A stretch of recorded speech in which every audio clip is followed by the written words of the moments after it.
Central Asia is a place where traditions syncretize, fuse, where they transfer from one place to the next, where glass, sugar, silk, techniques of metallurgy can transfer from one region of the world, like India or China or Iran or the Byzantine Empire or the Eastern Roman Empire, to another, where dumplings go from China all the way to Russia, Western Russia, where the game of chess does the thing where it goes from India and spreads all the way across.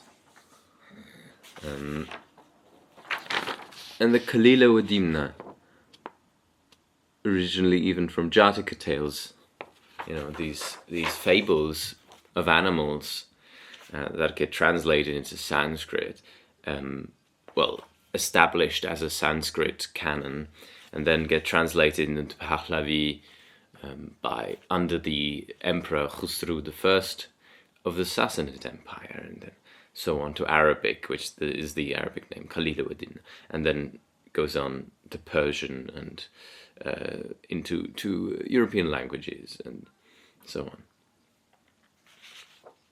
There's even the first story even appears in Uyghur script, which transferred all the way from Mongolian, was transferred to Uyghur.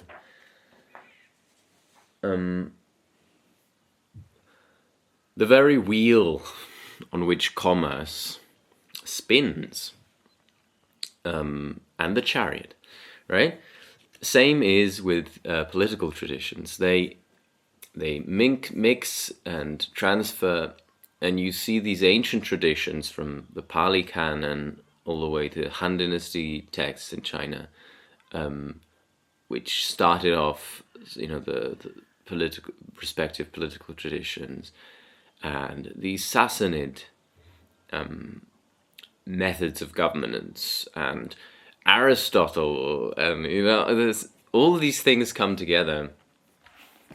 For instance, in Iranian and Central Asian medieval mirrors from princes, these prince mirrors,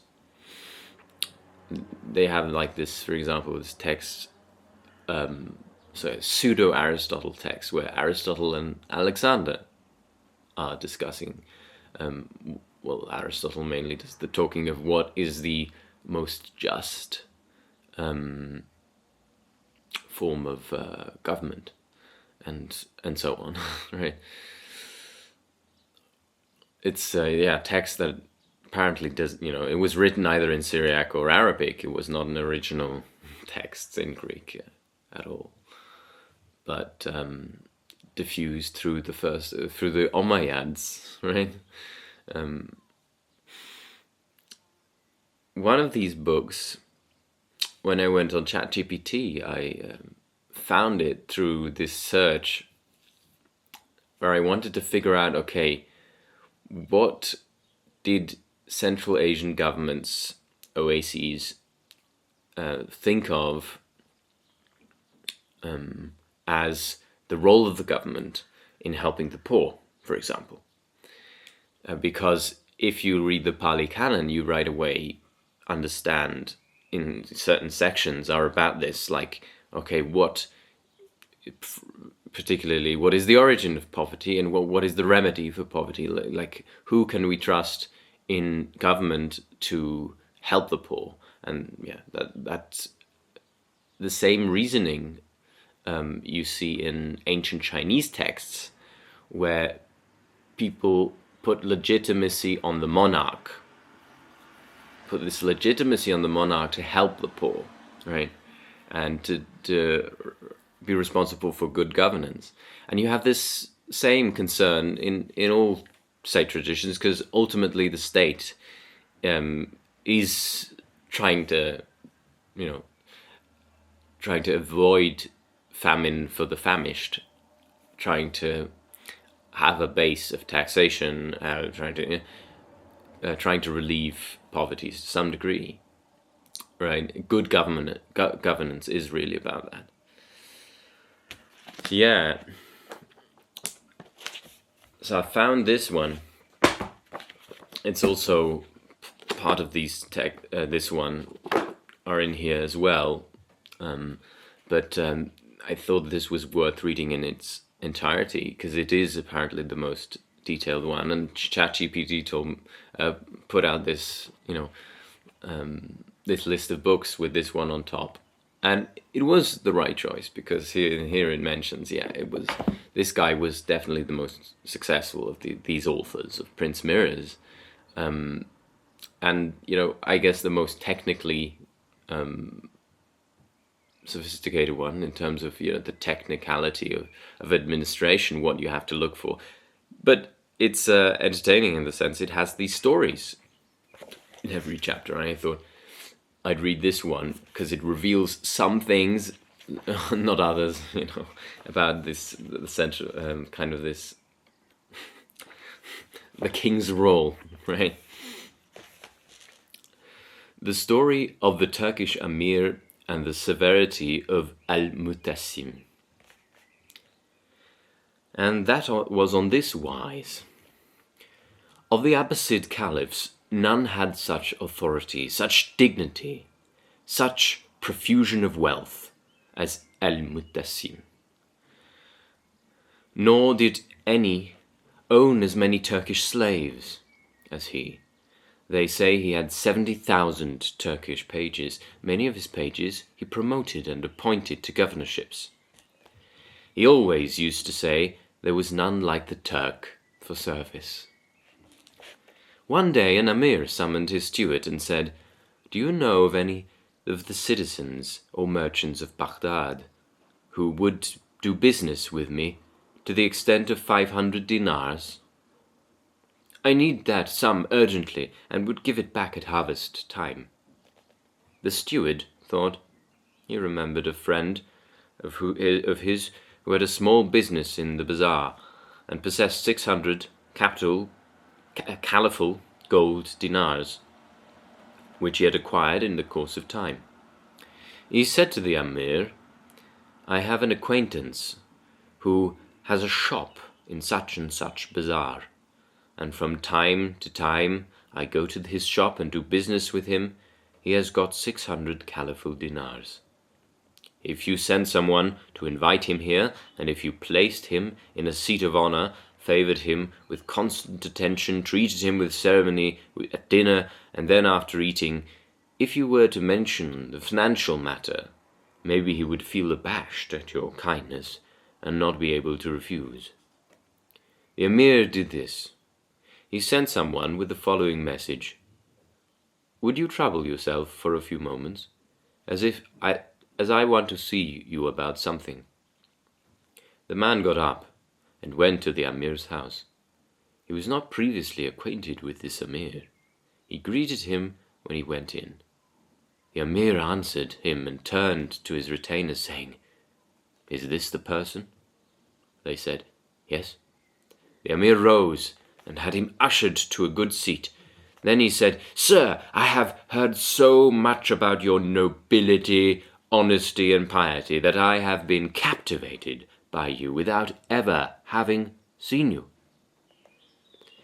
They say that in all the bazaars of Baghdad there is no one of finer character and fairer business practices than yourself." He went on to say, "Why not discard ceremony and let me do something for you? I want you to regard this house as your own and treat me as a friend and brother." The man bowed at each thing the Amir said, while the steward kept saying, "It is so, 100 times so." After some time, trays of food were brought in. The Amir placed the man next to himself and was assiduous in his attentions, constantly plying him with tidbits. The food was removed. They washed their hands, and outsiders departed. Only the Emir's personal retainers remained. He turned to the man and said, "Do you know why I troubled you to come here?" He said, "The Emir knows best." The Emir said, I know that in this city I have many friends who would not fail to carry out my slightest suggestion. If I were to ask them for 500, for 5 or 10,000, they would give it at once, without grudge, because they have profited much by doing business with me, and never suffered loss in any dealings or relations with me. And at the present moment I am anxious that there should be friendship and informality between us. Although I have many creditors in the present circumstances, I would like you to assist me with 1,000 dinars for 4 or 5 months. I will repay you at harvest time, and present you with a suit of clothes for good measure.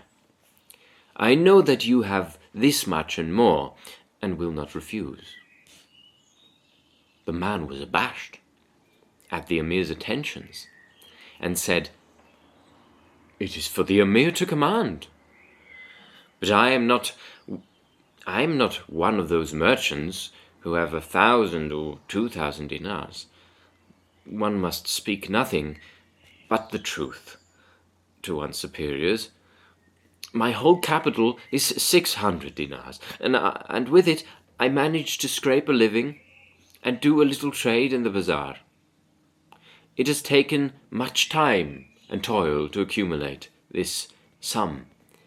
The Emir said, "I have plenty of fine, special standard gold in my treasury, but it is unsuitable for my present purpose. My object in doing business with you is to gain your friendship. What profit do you get from your slender trade? Let me have the 600 dinars, and I will give you a receipt for 700 witnessed by honorable persons, and a promise of repayment at harvest time, with a handsome present in addition." Meanwhile, the steward was saying, "You have not got to know the Emir yet. Of all the pillars of the state, there is no one of stricter business principles than he." The man said, "It is for the Emir to command. As much as I have, I will not grudge." So he gave the Emir the gold and took a receipt. 10 days after the expiry of the term, the man went to call on the Emir. Verbally, he made no request. He said to himself, "When the Emir sees me, he will know that I have come for the money." He continued to visit the Emir in this way until it was 2 months after the agreed date, and he had seen the Emir 10 times. The Emir appeared not to understand that the man wanted anything, or that he himself owed anything to the man. When the man saw that the Emir kept silent, he wrote a petition and handed it to advise his steward to deliver the money to his humble servant. The Emir said, "Do you think that I've forgotten your case? Don't worry, be patient for a few days as I am raging about your money. I will send it to you in a sealed purse by the hand of one of my confidants." The man waited another 2 months and saw no sign of his money. Once more he went to the Emir's house and sent in another person and also spoke personally. The Amir put him off with a few pleasantries, and the man kept pressing his demand every 2 or 3 days, but without result. Then 8 months passed from the due date. The man was in distress. He persuaded people of the city to intercede for him. He went to the judge and summoned the Amir to the Sharia court. There was not a single nobleman or grandee who had not spoken to the Amir and interceded on the man's behalf. It had no effect. Even when he took 50 men from the judge's house, he was unable to bring the Amir to court. Nor did the Amir listen to what the grandees said. Then 1.5 years passed. The man was desperate. He resigned himself to foregoing the interest and taking back 100 dinars less than the full sum. But even that was no use. He abandoned hope of help from the nobles, and he was tired of running hither and thither. Instead, he put his trust in God. He went into the Fadlumand mosque and performed several rakats of prayer. He murmured and moaned to God, saying, "O Lord, hear my prayer and restore me to my rights. Exact justice from this oppressor." Now it chanced that a dervish was sitting in the mosque and heard his wailing and moaning. His heart was moved to sympathy. When the man had finished his supplications, he said, "O Shaykh, what affliction has befallen you, that you wail so loud? Tell me what it is." The man said, "My distress is such that it will not avail to speak it to any mortal. Only God, be he exalted, can succor me." He said, "Yet tell me, for there must be some reason." The man said, "O beggar, there remains only the Caliph, whom I have not spoken to. I have spoken to all the emirs and nobles, and I have been to the judge, but it had no effect. If I tell you, what good will it do?" The dervish said, "You should tell me. Even if it does you no good to tell me, neither will it do you any harm. Look, have you not heard what the sages say? If you have a pain, you should tell everyone you meet. You may discover any remedy from the humblest of men. If you tell me your case, maybe you will find some comfort. And even if you do not, you will be no worse off than you are now." The man said to himself, "He is right." And then he told him what had happened. When the dervish had heard the story, he said, "O noble sir, now that you have told me what your trouble